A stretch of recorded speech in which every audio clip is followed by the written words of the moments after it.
Welcome to special debate నుంచి చక్రి. పశ్చిమాసియా మళ్ళీ హీట్ ఎక్కుతుంది. అమెరికా ఇరాన్ మధ్య హైటెన్షన్ వాతావరణం నెలకొంది. హర్ముజ్ జలసంధిలో ఆధిపత్య రగడకు తెరపడడం లేదు. పవర్ గేమ్ కంటిన్యూ అవుతూ వస్తుంది. తాజాగా 45 నౌకలను ఇరాన్ బ్లాక్ లిస్టులో పెట్టింది. అందులో 14 భారత నౌకలు ఉన్నాయి. ఇక టెహ్రాన్ బ్లాక్ లిస్టులో ఇండియా బల్క్ క్యారియర్ మహరూస్ ఎల్ఎన్జీ ట్యాంకర్ దిశ ఉన్నట్లుగా సమాచారం అందుతుంది. అమెరికా మద్దతు ఉన్న ఓమాన్ కారిడార్ను ఉపయోగించడమే ఆ నౌకలు చేసిన తప్ప. అగ్రరాజ్య ఆంక్షల హెచ్చరికలతోటి టెహ్రాన్ మైండ్ గేమ్ ఆడుతోందా? అటు అమెరికా ఆర్థిక ఆంక్షలు, ఇటు ఇరాన్ విదేశాలతోటి భారత్ ఉక్కిరిబిక్కిరి అవుతోంది. గండు నుంచి గట్టెక్కాలంటే మోడీ సర్కార్ ఏం చేయాలి? ఇరు దేశాల తీరుపైన ఢిల్లీ ఏం ఆలోచిస్తోంది?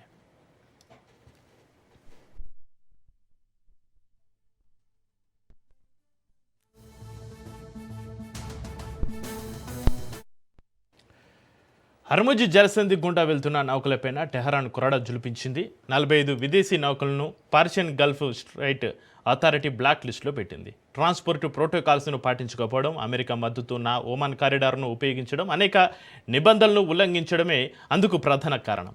అయితే ఇండియా షిప్పులకు రెడ్ సిగ్నల్ పడడంతో ముడి చమురు ఎల్ఎన్జీ రవాణాకు తీవ్ర అంతరాయం ఏర్పడుతుంది. సముద్ర రవాణా రికార్డుల ప్రకారం బ్లాక్ లిస్టులో ఉన్న చాలా నౌకలకు యుఏఈ సంస్థలతోటి సంబంధం ఉందంటుంది ఇరాన్. మరికొన్ని నౌకలు ఖతార్, సౌదీ అరేబియా, దక్షిణ కొరియా, మాల్టా, సింగపూర్ దేశాలతోటి సంబంధం కలిగి ఉన్నాయి. అందుకే మార్డాన్ అనే పాకిస్తాన్ ట్యాంకర్ను కూడా నిషేధించింది.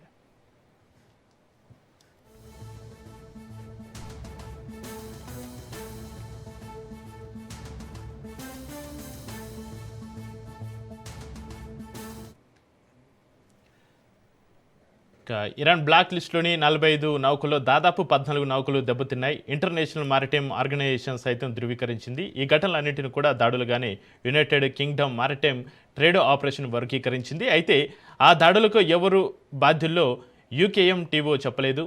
అన్ని ఘటనలు ఓమాన్ తీరానికి సమీపంలో అమెరికాకు మద్దతు ఇస్తూ ఇరాన్ నిషేధించిన సముద్ర మార్గంలోనే చోటు చేసుకున్నాయి.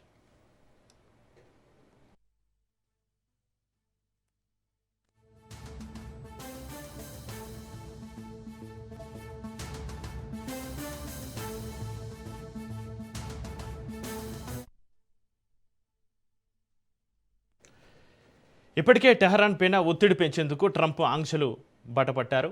ఇరాన్ ఆర్థిక వ్యవస్థను కుంగదీయడమే లక్ష్యంగా ఆపరేషన్ ఎకానమీ అవుట్కాస్ట్ చేపట్టారు.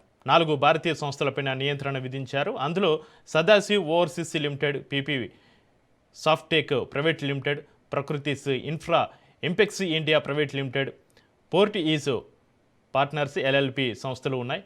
ఇరాన్కు లభిస్తున్న ఆర్థిక వనరులను దెబ్బతీయడమే వాషింగ్టన్ టార్గెట్. అందుకే చమురు, పెట్రోకెమికల్స్తో పాటుగా shipping, banking, technology, gold, digital ఆస్తులపైన అగ్రరాజ్యం నిఘా పెట్టింది.